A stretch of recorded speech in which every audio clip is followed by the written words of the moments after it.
నమస్తే సార్. నమస్తే అండి. మా అహింస మెడిటేషన్ ఛానల్కి మీకు స్వాగతం, సుస్వాగతం సార్. అలాగే మా అహింస మెడిటేషన్ ఛానల్తో మీ యొక్క ధ్యాన అనుభూతులు తెలియజేస్తారని కోరుకుంటూ మీ పేరు, ఊరితో ప్రారంభించండి సార్.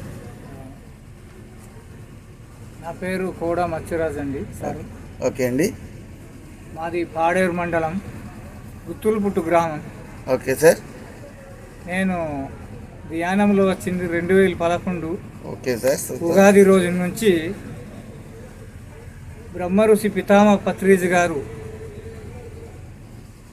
ప్రపంచ స్పిరిచువల్ సొసైటీ మూమెంట్స్ స్థాపించినటువంటి పితామహ పత్రిజీ గారు ఆధ్వర్యంలో భీమాసింగ్ నుంచి వచ్చినటువంటి మేడమ్స్ రజితా దేవి మేడమ్స్ ఆధ్వర్యంలో జీమాడుగుల మండలం సేపల్లి గ్రామం నుంచి నేను ధ్యానంలో రావడం జరిగింది.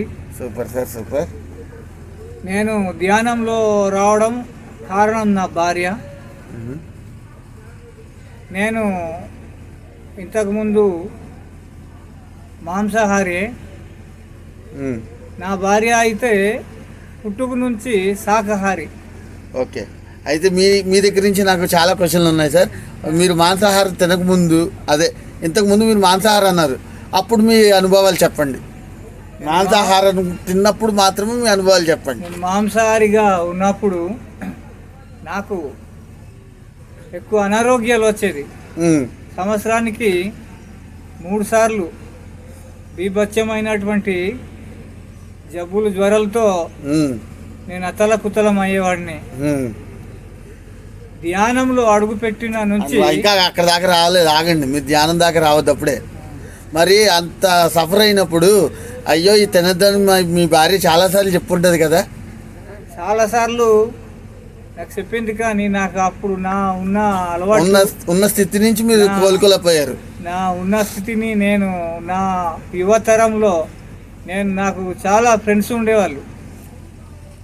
నేను అప్పుడు స్టూడెంట్ హయాంలో ఉన్నప్పుడు నాకు చాలా ఫ్రెండ్స్ ఉండేవాళ్ళు. Okay sir. రకరకాలైనటువంటి ఫ్రెండ్స్ ఉండేవారు నాకు. ఓకే. ఆ ఫ్రెండ్స్ వల్ల నేను చూడండి, ఇక్కడే చూడండి, రకరకాలుగా నాకు అలవాట్లు ఉండేది. ఓకే. కానీ నాకు అప్పుడు జీమాడుగుల మండలం, అల్లూరు సీతారామరాజు జిల్లా, సేపల్లి గ్రామంలో నేను సుమారు 10 సంవత్సరాలుగా నేను వలస ఉండడం వలన నాకు అక్కడ ఉన్నటువంటి మధుమామడి సభాశ్రమం నుంచి మా కులపు వాళ్ళు ప్రతి శుక్రవారం ఆధ్యాత్మికమైనటువంటి క్లాసులు ఏర్పాటు చేస్తుండేవారు. Super sir. సార్, ఇప్పుడు మరి ఆ మాంసాహారాన్ని ఎప్పుడు వదలగలిగారు? నేను మాంసాహారము 2011 అంటే మీరు ధ్యానంలోకి ఎప్పుడైతే వచ్చారో అప్పుడే వదిలేరా? అప్పుడే వదిలేను. ఓకే. ధ్యానంలోకి రాగానే వదిలేనిపించిందా, లేకపోతే ఎవరైనా చెప్తే వదిలేరా? అంటే నాకు యాక్చువల్గా మాంసాహారం తినకూడదని ముందు నుంచే తెలుసు. కొన్ని గ్రంథాలు నేను చదివాను. శ్రీ శ్రీ వీరబ్రహ్మేంద్ర స్వామి జీవిత చరిత్ర, మరి భగవద్గీత, ఇటువంటి కొన్ని గ్రంథాలు నేను 1992లోనే చదివాను నా చిన్నతనంలో. Okay sir. కానీ మరి నాకున్నటువంటి అలవాటు వల్ల నేను తినేవాడిని. 2011 నుంచి నేను ధ్యానంలో అడుగుపెట్టిన నుంచి నేను మానేశాను. Super sir. ఇప్పుడు మానేశాను అన్నారు కాబట్టి, ఇప్పుడు మానేసి శాకాహారం తిన్న ప్రారంభం నుంచి ఇప్పటి వరకు శాకాహారంలోనే ఉన్నారు కదా, దాని యొక్క అనుభవాలు చెప్తారా మాకు? చెప్తాను సార్. అంటే మాంసాహారం తిన్నప్పటి నుంచి కోపం వచ్చింది, ఇది వచ్చింది, అనారోగ్యం అయ్యాను అంటూ చెప్పుకొచ్చారు కదా, అలాగే ఇప్పుడు శాకాహారం వచ్చినప్పటి నుంచి మీ యొక్క అనుభవాలు మాకు చెప్పండి సార్. ఎందుకంటే ఇది మీరు నా ఒక్కడికి చెప్పట్లేదు, ప్రపంచ యువతకి వెళ్తుంది ఆ అహింస మెడిటేషన్ ఛానల్ ద్వారా. అవును, చెప్పండి సార్. అంటే నేను మాంసాహారిగా ఉన్నప్పుడు చిన్న చిన్న జబ్బులకి సితికిపోయేవాడిని. నేను ధ్యానంలో అడుగు పెట్టినప్పుడు ఏ ఒక్క జ్వరం వచ్చినా ధ్యానంతోనే నేను తగ్గించుకునేవాడిని. Okay sir. మెడిటేషన్తోనే నేను తగ్గించుకోగలుగుతున్నాను. ఎందుకంటే మరి పిరమిడ్ స్పిరిచువల్ సొసైటీ మూమెంట్స్ వారు చెప్తుంటారు అనమాట, సర్వరోగ నివారి, ధ్యానం చేస్తే సర్వరోగ నివారి అవుతుందని మరి ప్రపంచ గురువు అయినటువంటి బ్రహ్మర్షి పితామహ పత్రిజీ గారు చెప్తుంటారు. Okay sir. దానివల్ల నేను ధ్యానంతోనే మరి తగ్గించుకున్నాను. Super sir. మరి ఇప్పుడు ఉన్న యువతరానికి శాకాహారం గురించి ఏం చెప్తారు, అలాగే ధ్యాన అనుభవాల గురించి ఏం చెప్తారు? ఇప్పుడున్న యువతరం గురించి చెప్పండి. నేటి యువతరంలో చూసుకున్నట్లయితే మరి చాలా వరకు మరి అనేక చెడు అలవాట్లు ఉంది నేటి యువతరానికి. రానున్న రోజుల్లో మరి శాకాహారులు కానట్లయితే చాలా కష్టంగా ఉంటుంది సార్. Okay sir. కాకపోతే నేను మా గ్రామంలో, గుత్తులపూడి గ్రామంలో మాకు అక్కడ ఆంజనేయ స్వామి గుడి ఉంది. Okay sir. అక్కడ నేను రోజుకి మనం మాంసం ఆహారం తినకూడదు, మనం శాకాహారులుగా జీవించాలి, అహింస ధర్మం మనం పాటించాలి. 84 లక్షల జీవరాశుల్లో మానవుడు గొప్పవాడు కాబట్టి మనం ఏ జీవిని శిక్షించరాదు, ఏ జీవిని చంపరాదు, మనం అహింస ధర్మాన్ని పాటించాలని నేను రోజును ప్రసారం చేస్తుంటాను ఆ ఆంజనేయ స్వామి గుడిలో. Okay sir. చాలామంది అక్కడ ఆంజనేయ స్వామికి దర్శించే వాళ్ళు వస్తుంటారు. అవును సార్. నేను అక్కడ మాంసాహారం తీసుకోకూడదు సార్. అలాగే నేను ఇప్పుడు మనం నేటి యువతరం టాపిక్ మాట్లాడుకుంటున్నాం కాబట్టి నేను ఇంకొక క్వశ్చన్ అడుగుతున్నాను సార్. మా చిన్నతనంలో, అంటే నేను ఇప్పుడు నేటి అవతారం కాబట్టి మా చిన్నతనంలో మేము ఏడుస్తే అన్నం తినమని మారం చేస్తే తల్లిదండ్రులు చందమామని చూపిస్తూ చందమామ రావే జాబిలి రావే అంటూ పాట పాడి తినిపించేవారు సార్. కానీ ఈరోజు తల్లిదండ్రులు అలా లేరు సార్. ఎందుకంటారు?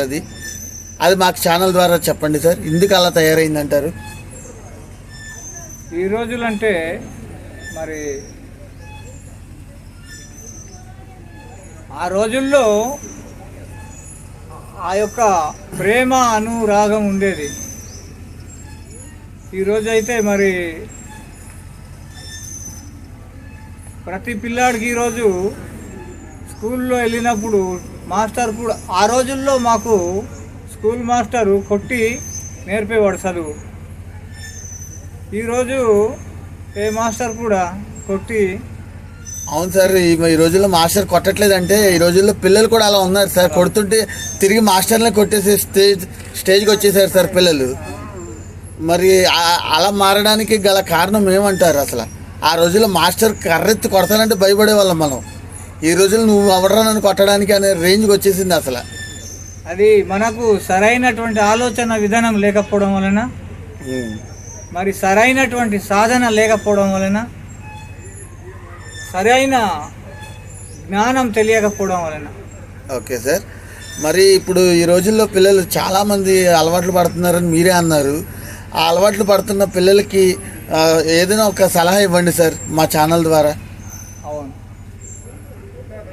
అంటే ఆ పిల్లల్ని నేటి బాలురే రేపటి పౌరులు కాబట్టి ఈ యొక్క భారతదేశానికి తీర్చిదిద్దాలంటే యువతరంతోనే సాధ్యం అవుతుంది. అవును సార్. కాబట్టి నేటి తరమే మరి చెడు అలవాట్లకు బానిస అయిపోయినట్లయితే మరి దేశమే పాడైపోయే అవకాశాలు ఉంటుంది. అంతే కదా సార్. మరి కాబట్టి మనం అందరు కూడా ధ్యానం చేయాలి, ధ్యాన సాధన చేయాలి. Okay sir. అహింస ధర్మాన్ని పాటించాలి. అందరు కూడా యావత్ భారతదేశమే కాకుండా యావత్ ప్రపంచమంతా కూడా శాకాహారులుగా మారాలి. Okay sir. శాకాహారులుగా మారిన నాడే మరి మన ప్రపంచం అంతా బాగుపడుతుంది. Okay sir. Thank you sir. చాలా విలువైన సమాచారాన్ని మా హింస మెడిటేషన్ ఛానల్తో పంచుకున్నందుకు, అలాగే మీ యొక్క విలువైన సమయాన్ని మా హింస మెడిటేషన్ ఛానల్కి ఇచ్చినందుకు మా హింస మెడిటేషన్ ఛానల్ మీకు వేల కృతజ్ఞతలు తెలియజేసుకుంటుంది సార్. చాలా ధన్యవాదాలు సార్. Thank you sir. అలాగే మీ యొక్క ఆత్మ బంధువులతో యూట్యూబ్లోకి వెళ్ళి మా హింస మెడిటేషన్ ఛానల్ని సబ్స్క్రైబ్ చేసుకోమని మాత్రం చెప్పండి sir. Thank you sir. Thank you so much అండి. Okay sir.